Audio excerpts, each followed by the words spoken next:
One, two, three.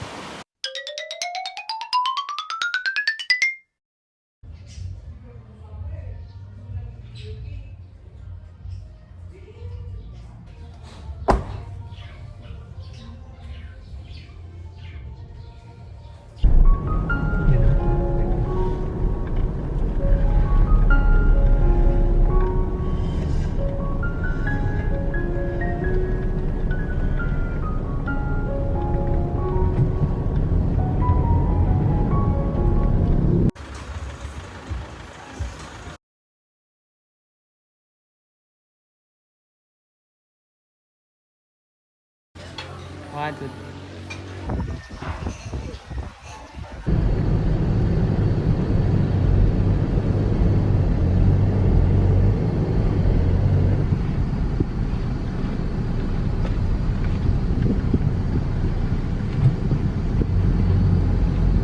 Dito rin pala yung Campuel eh. and then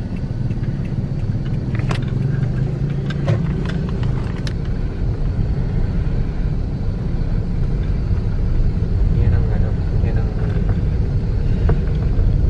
pagandahan sa pananim ng bundok. Start of off-road. Oh. Hindi pa pwede na pumasok ka kagad. Okay, go! Dito konti. Dito. Dito.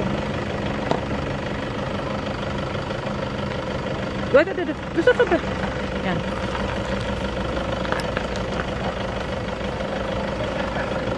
Dito, sige pa. Dito konti.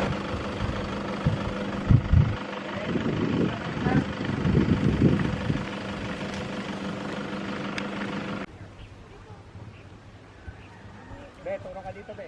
Ano gagawin ko? Hawakan, tulungan mo akong mawak.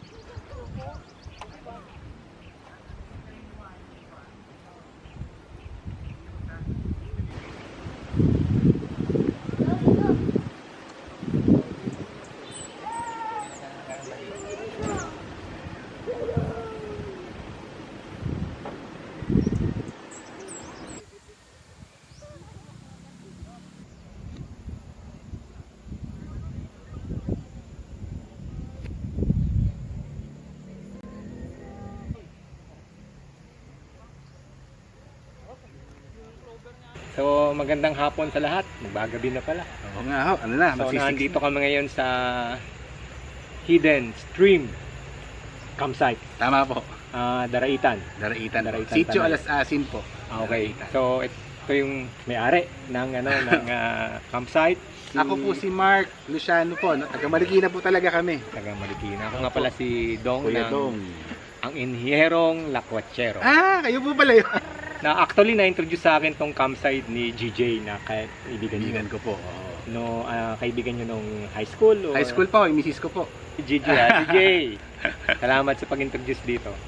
So actually yung aking experience dito sa sa campsite, papasok pa lang, ganda na kasi ma-accessible eh. Mhm. Medyo dito lang sa ang tawag mo doon medyo may rough road. May Pero rough road, actually oh. hindi naman siya rough road. 700 meters po na. 700 meters. Pero Pero sisimulan na pong semento hanggang Oo. doon po sa Metulay. pero actually itong daan na to is accessible from Marikina kasi tayo galing eh. Ang bilis. At along the way, pwede tayong kumain sa mga kung ano-anong Oo, restaurant. ang dami po. Ang dami. Tapos, ang Kanina katuwa. kumain kami sa Pino eh. Pico de Fino. Pico de Pino. Oo. Ang sarap. Nasabi na rin naman to niya. Randy, po, si Randy Randy. Marasigan. I Love Camping Channel. Randy. Ay, Randy. Oh, May panibago tayong vlog. Yeah. Masanay na ako. Ilang ano to? Ilang Ano po, slot? we have 10 slots po to lahat. 4 slots good for 2 persons. And then kahit po tig to 2 persons ang capacity no. Yung camp 1 to 4. Oo. Yung camp 5 to 6 po, tig to 5 persons po. No? Tapos ito hong 7 and 8 kung saan po kayo nakapwesto. And we design yan for car camping po talaga. Oo. Can accommodate po. Kung wala po yung kotse, kaya po ng 8. Mm. Itong may kotse po, split into 2 yung capacity, hanggang 4. And then ito po, large family na po. So this is ano po, good for 10 packs each campsite. 2 campsite po ito. So ano yung nakapaligid dito? Bundok ba yan? Ano tawag mo dyan? Opo, Sige. Ellen, ano nga ba bundok doon sa inyo? Fiera po. Ha? Fiera? As in Ford Fiera? Fiera. Fiera. So, Mount Fiera Fiera, pala. oo. Pero mababa lang po yan. Pag sa dulo, flat na ho yan. Okay. Tapos saan nanggagaling yung stream? River siya. Oo. Okay. Nanggagaling ho siya doon sa may papuntang Laiban. Ibang barangay na ho yata ng ano yun, ng Tanay. Tapos ang ending po niyan, itong river na to, malapit na ho itong ending nito dito eh. And then from there ho, magle-letter Y yan. Another river na naman, yung Agos River, which is sobrang lawak po talaga. So mga ilang ilang hectares ba to? Hindi po, square meters lang po. So, yung bahay ko talaga, 500 square meters po to. Ito. Opo. Okay. This one po, roughly around mga 5,000 square meters lang. Okay. So, ano ang kaibahan dito sa Ito. campsite na to? Hindi ho ba, pag nag-camp kayo sa iba, basta walang area, saan kayo turo. Oo. Kung mapapansin nyo po dito, meron na ho tayong dedicated camping spots. May Camp 1, Camp 2, may boundary ho. Oo. Diba? So, hindi ho dikit-dikit yung mga tent natin. Oo. Pangalawa ho, kasi nagka-camping kami. Ewan ko, observation ko lang to. Karamihan nung napunta namin campsite, yung comfort room ho, hindi comfortable. Tama. Oo. Oo. Yun talaga yung problema ng mga ibang campsite. So sabi nung misis ko, let's make this campsite na yung CR para nasa bahay ka. Na may toilet bowl, may flash, may bidet, naka-tiles. Pangatlo ho, kung mapapansin niyo, napakalaki ho ng kitchen. Isa pa yun. Tapos sa likod ho ng kitchen, may working kayo. May working table kayong malaki. So Oo. you can prepare your meals. Correct. Oo. So, Mamayahang gabi, bawat ho campsite may sariling maliit na floodlight, LED. Okay. So hindi siya pitch black. okay. So makakakilos ho kayo ng maayos. Punta kayong CR na kailangan mag-flashlight. Para ho may poste ng Meralco. Bukas ho ay set up ko para makapagbangka yung mga kids. 2 hong bangkang malalaki. Okay. So, bangka ang rito, ang activity ng bata, swimming. Bangka. Saka yung kabayo. Kabayo. Kung may mga dalahong bike, yung mga bata, nakakaikot po dyan. Salamat May pala sugar sa coffee. Sa ngayon po, weekends po muna. Weekends lang. Or kung mag-i-start po sila, let's say Sunday hanggang Monday or Tuesday, para po nandito ako personally Paano kung may trabaho ka?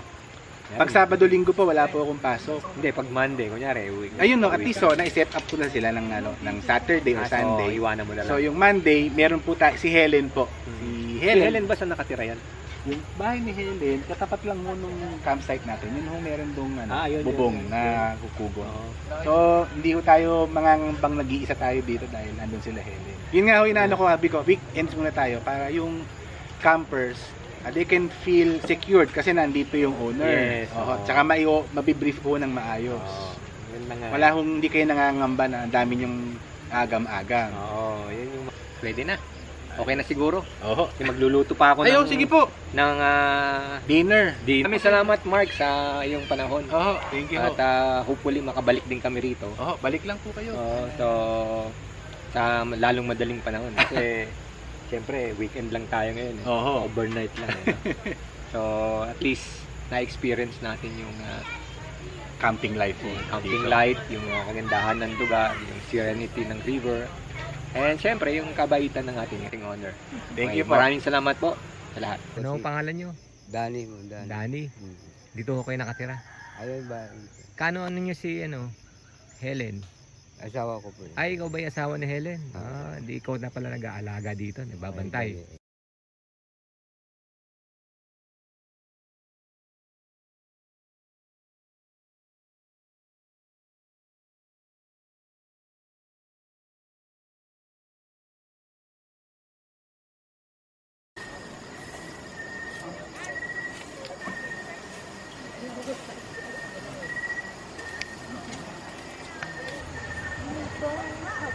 Kainin mo pa. Titikman be, marshmallow? Yep. Marshmallow and corn? Uy, sarap ha. Malayo ka kasi. Eh, ang init!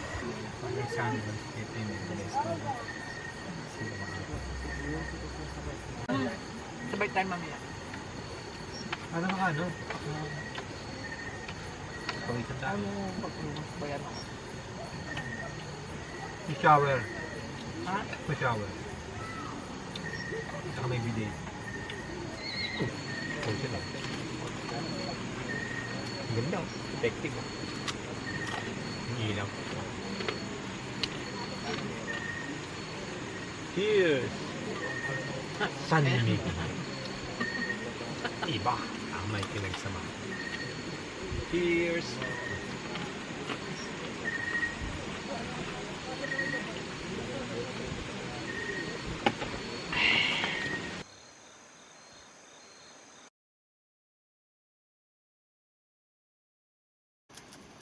Good morning, people.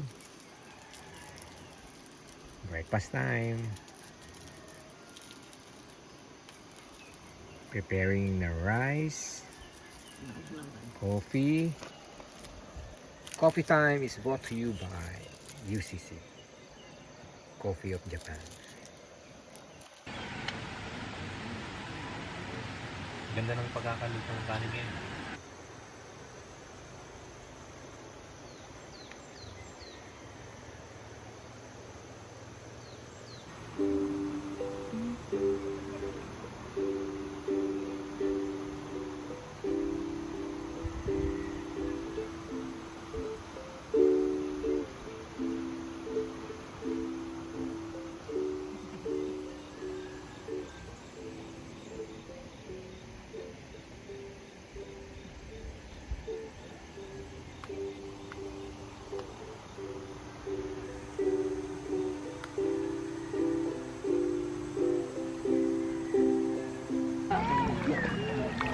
Lalaro kaya si ano dito, si Flaky. Iiyak na yun. Ha? Susuka na lang. Mountain. Loko. Yan tayo, tapos dive tayo dun, no? Sarap pala pag nakasapatos, ah. Hanap ka ng panghilod mo. Ano, maganda talaga yung ano. Sakit. Sakit ah. Sakit. Picture tayo na bilhin. Yoko.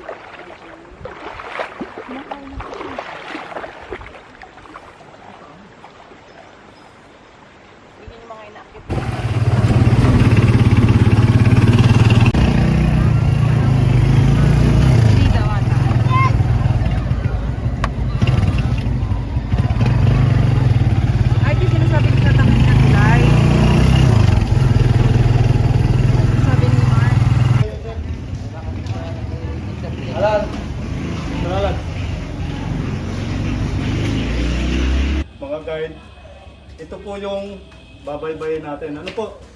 Pero sa halfway po, magta-tricycle tayo kasi malayo din po yan, 45 minutes yung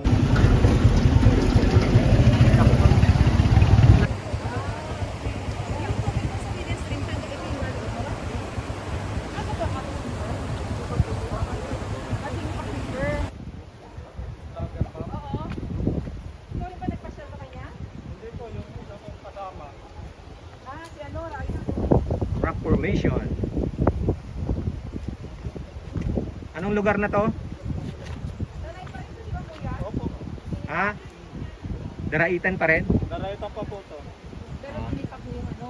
Tinipak River, Daraitan. Ng ano.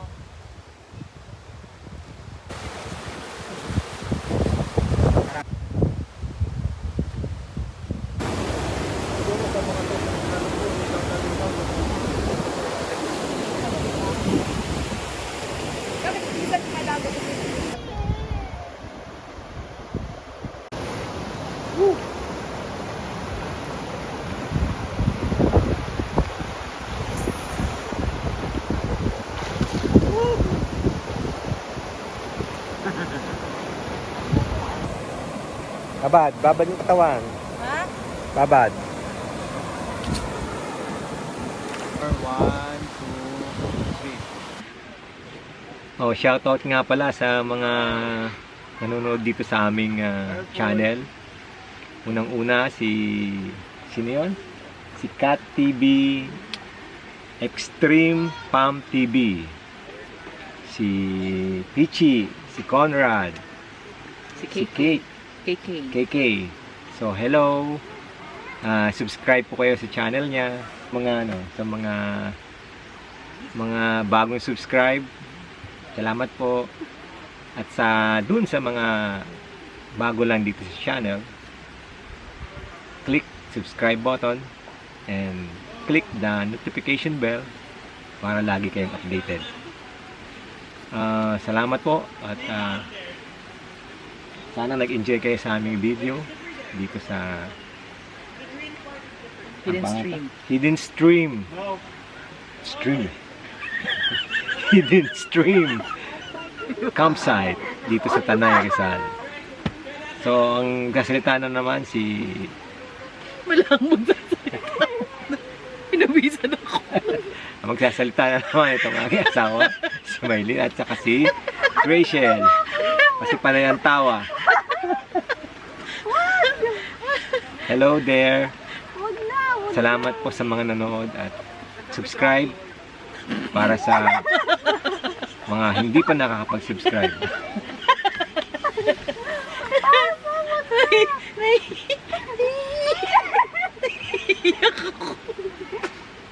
Yun ang mahirap sa inyo. Pag kumita tayo sa video. Kaso wala pa nga sa akin. Pinawisan ako kasi. Parang tumagdak sa doon. Tagaktak yung pawis ko sa'yo. Yung pala kay GJ and family, salamat sa pag-invite. Si GJ, si Robin, enjoy kami dito sa campsite. Mga kalakwatsero. Nandito na yung mga turista. Kami yung mga turista. Dani, sumagot na. Mabuhay ang bagong kasal.